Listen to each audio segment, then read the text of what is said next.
नमस्कार, मुद्दे की बात देख रहे हैं आप। आपके साथ मैं हूं प्राची पाराशर। आंदोलन आबाद, फसल बर्बाद, ये सवाल इस वक्त पूरा प्रदेश पूछ रहा है, क्योंकि किसान आंदोलन के नाम पर फसल की आहुति दी जा रही है। खुद किसान अपनी फसल को अपने हाथों से रौंद रहे हैं, उन्हें बर्बाद कर रहे हैं, और ये सब एक नेता विशेष के ऐलान के बाद हो रहा है। कौन है ये नेता और क्यों किसान इस नेता की बात मान रहे हैं, आप देखिए।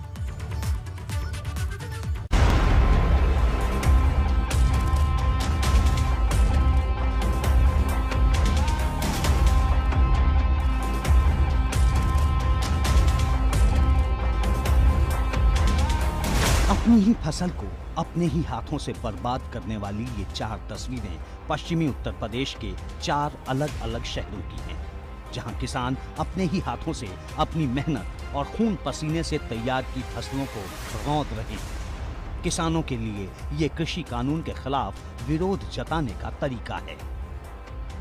गेहूं की फसल है जी, हमने शुरू जनवरी में बोई दी है और इसका जो है ना हमारा गन्ने का पैसा आ रहा है, ना कुछ हमारे पास इसमें आगे जो है लागत लगाने को कोई पैसा नहीं है। फसल अब नष्ट होएगी ऐसे ही। ये सरकार हमारी मान नहीं रही और हमें तो ये काम करना पड़ेगा। धरना चल रहा है, धरने की नहीं सुन रही, हमारी नहीं सुन रही। इतने लोग परेशान हैं, इतने लोग मर लिए, किसी की बात पर गौर नहीं कर रही है।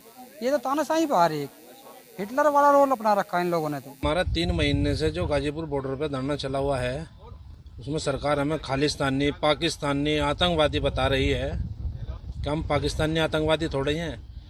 हमने सरकार को वोट दिया है और वोट देके उन्हें सांसद तक पहुंचाया है। देख रहे होंगे तुम, ये गेहूं की फसल खड़ी है, अच्छी बढ़िया फसल है, लेकिन इसे आज मैं जोत रहा हूं। जोतने का कारण ये 3 जो कृषि कानून आए हैं, काले कानून, ये इनके विरोध में ये अपनी मैं फसल जोत रहा हूं। पर अपना नुकसान करके अपनी फसल को बर्बाद करके ये विरोध का कौन सा तरीका है? लेकिन तरीके से ज्यादा सवाल इस बात का है कि देश के अन्नदाता को ये तरीका सिखाया किसने? जरा सोचिए, ये कैसे किसान नेता हैं जो किसानों को अपनी फसल बलिदान करने की नसीहत देते हैं? वो फसल जो किसानों के लिए उनकी संतान की तरह होती है, औलाद की तरह होती है। इस फसल को पैदा करने के लिए उसका पूरा परिवार साल भर अपना खून पसीना बहाता है। वो फसल जिसके लिए किसान खुद को मई की तपती गर्मी में तपाता है, जनवरी की सर्दियों में गलाता है। वो फसल जिसे उगाने के लिए किसान बैंकों से कर्ज लेता है और अपना सब कुछ दांव पर लगा देता है, और फिर एक किसान नेता के कहने पर अपनी मेहनत को एक झटके में बर्बाद कर देता है। और जब बात बढ़ती है तो वो नेता चुपके से अपने बयान से पलट भी जाता है। राकेश टिकैत भले ही डैमेज कंट्रोल करने की कोशिश करें, पर उनकी अपील पर किसान अपनी फसलों को बर्बाद कर रहे हैं। 4 तस्वीरें आपको शुरुआत में हमने दिखाई। अब ये 5वीं तस्वीर बागपत के गांव बामनौली की है, जहां एक किसान ने 4 बीघा जमीन में खड़ी फसल को ट्रैक्टर से जोत दिया। किसान नेताओं को इस बात का ख्याल रखना चाहिए कि उनकी एक बात का क्या असर हो सकता है, वो भी तब जब किसान उनमें एक उम्मीद देख रहे हैं। पर अब ये उम्मीद कितने परिवारों को भारी पड़ रही होगी, क्योंकि जो फसल बर्बाद हुई उससे कई परिवारों का पेट भर सकता था। अपनी फसल को अपने हाथ से बर्बाद करने वाली ये तस्वीरें इसलिए भी दुखी करती हैं क्योंकि सूखा, ओला, जरूरत से ज्यादा बारिश जैसे संकट फसलों को बर्बाद करने के लिए पहले से ही हैं। इन तमाम चुनौतियों के बाद बहुत मुश्किल से ये हरी भरी फसल तैयार होती है, पर किसी के कहने पर अपनी फसल को बर्बाद कर देना, उसे जोत देना, रौंद देना, ये बात भी ठीक नहीं। एबीपी गंगा के लिए ब्यूरो रिपोर्ट।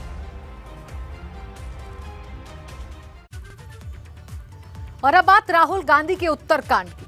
राहुल गांधी ने वायनाड को खुश करने के चक्कर में जो अपमान अमेठी का किया है, उससे पूरे प्रदेश की राजनीति गर्म हो गई है। आज सीएम योगी ने राहुल गांधी पर जमकर हमला किया, पर मुद्दे की बात तो यह है कि राहुल को अमेठी ने वोट नहीं दिए तो क्या वो पूरे उत्तर पर चोट करेंगे? तो समय नहीं था, 2 दिन का चुने किया आपको। So I had got used to a different type.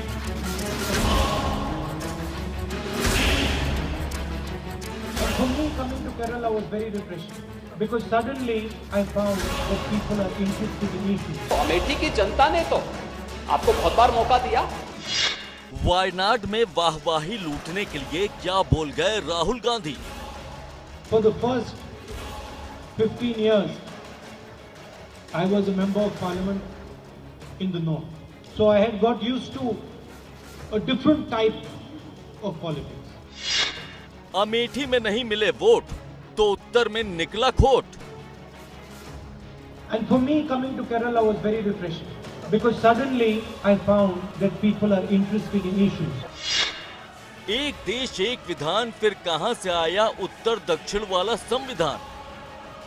It is not just the affection, because affection, of course, is there, but it is the way you do your politics. Rahul के नॉर्थ साउथ पॉलिटिक्स पर CM योगी का प्रहार। तो अमेठी की जनता ने तो आपको बहुत बार मौका दिया। आपके पास इटली जाने का समय है, लेकिन अमेठी आने का समय नहीं था। क्यों जनता चुनेगी आपको? राहुल गांधी ने दक्षिण में वोट पाने के लिए जो चोट उत्तर पर की है, उसने पूरे प्रदेश की राजनीति को गर्म कर दिया है।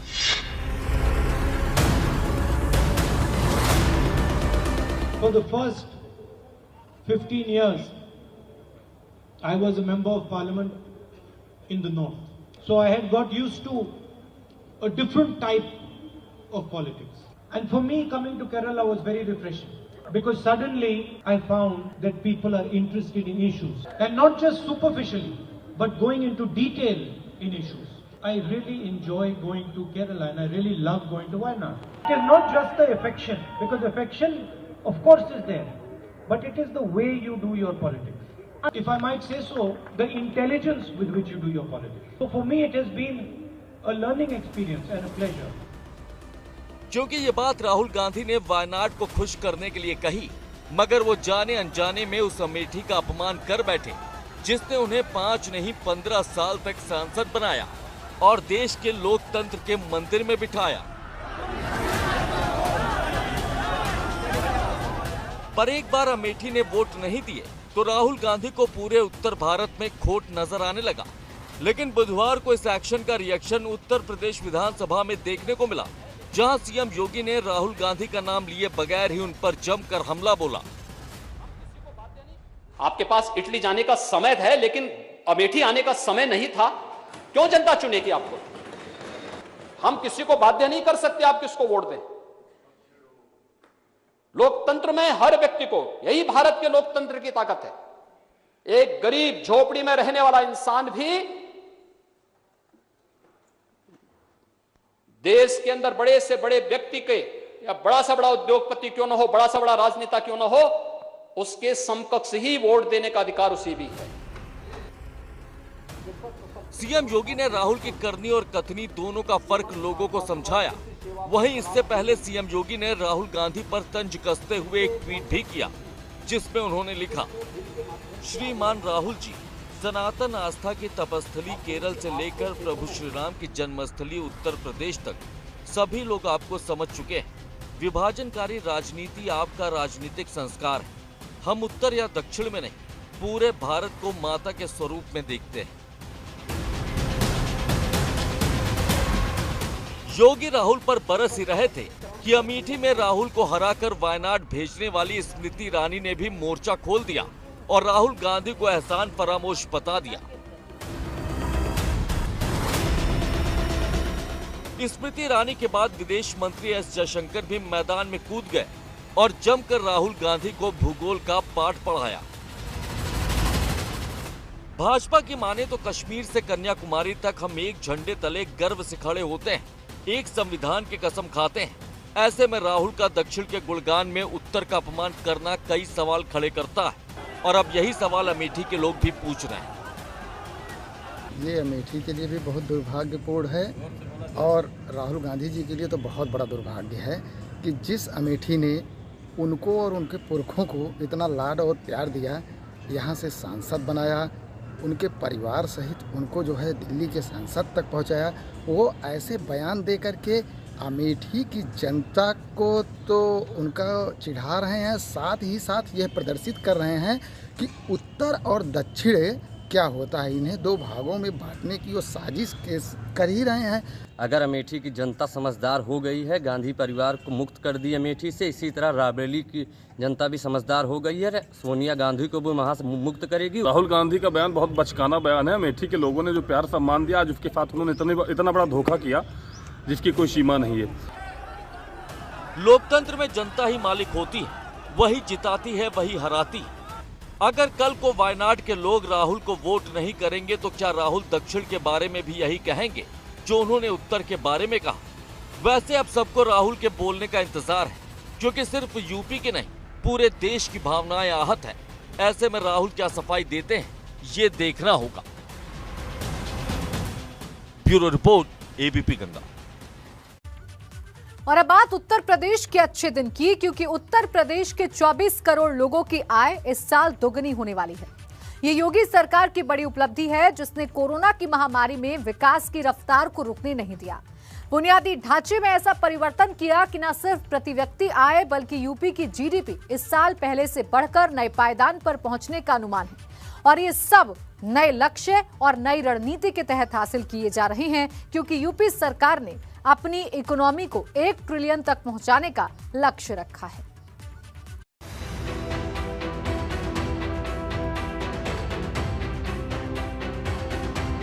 उत्तर प्रदेश के लिए इससे अच्छी कोई खबर नहीं हो सकती।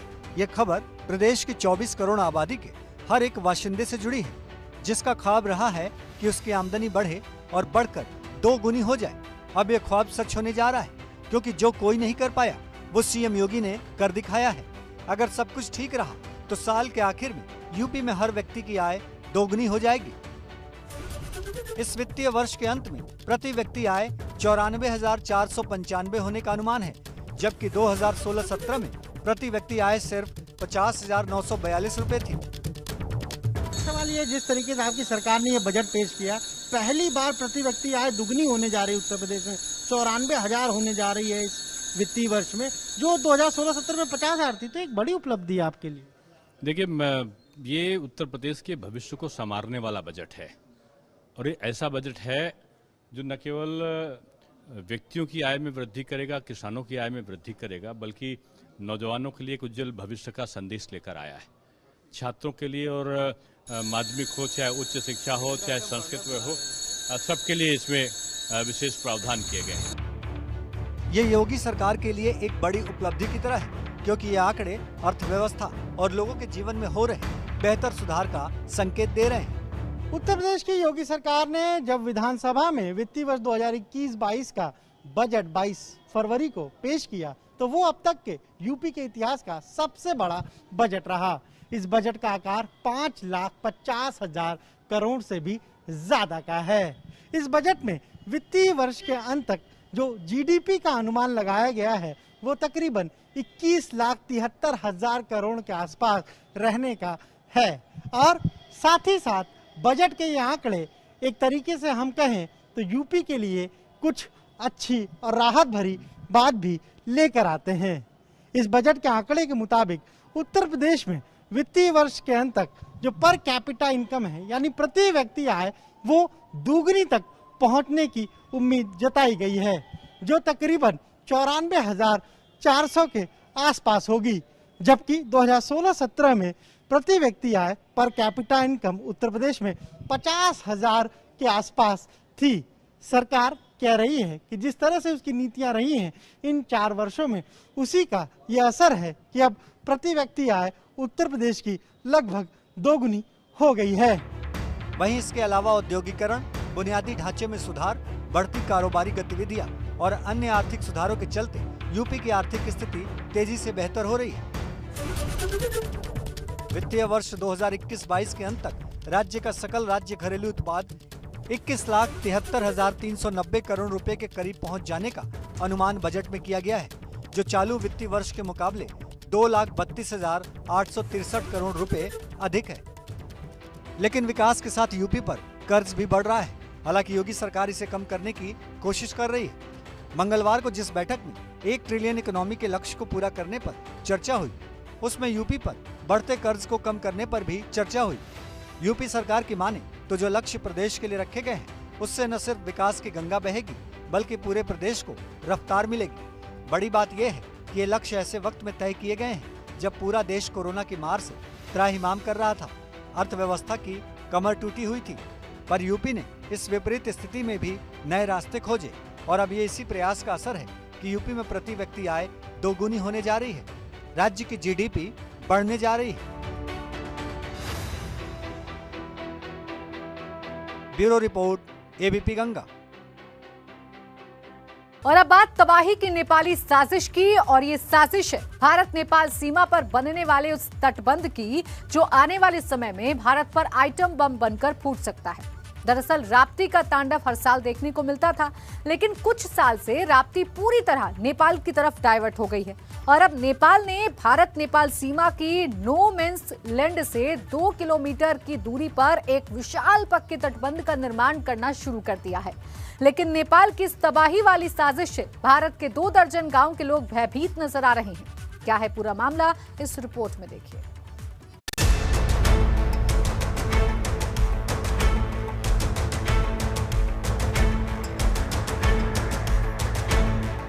ये नेपाल की नापाक साजिश की तस्वीरें हैं। ये भारत में तबाही मचाने वाले नेपाली आइटम बम की तस्वीरें हैं, जिसे नेपाल दिन रात खाद पानी दे रहा है। भले ही देखने में आपको ये तटबंध लगे, लेकिन ये पक्के तटबंध भारत नेपाल सीमा के नो मेंस लैंड से 2 किलोमीटर पर बनाए जा रहे हैं, जो आने वाली बरसात में भारत में भारी तबाही लेकर आ सकते हैं। नेपाल और भारत सीमा के नो मेंस लैंड पर हमारे बगल में राप्ती नदी बह रही है, जो आप तस्वीरों में देख सकते हैं। ये विकराल नदी है, लेकिन नेपाल ने यहाँ पर पक्का बांध बनाया है।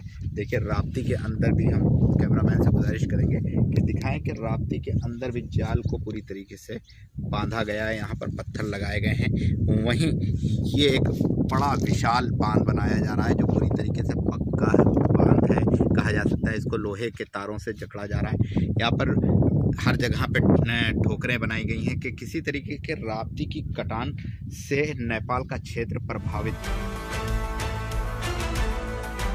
आपको बता दें कि श्रावस्ती जनपद की 64 किलोमीटर की खुली हुई सीमा है, जो गणेशपुर से शुरू होती है। वहीं हिमालय की गोद से निकलने वाली राप्ती नदी का प्रवेश भी श्रावस्ती जनपद के गणेशपुर के पास से ही होता है, जहां पर राप्ती का तांडव हर साल देखने को मिलता था।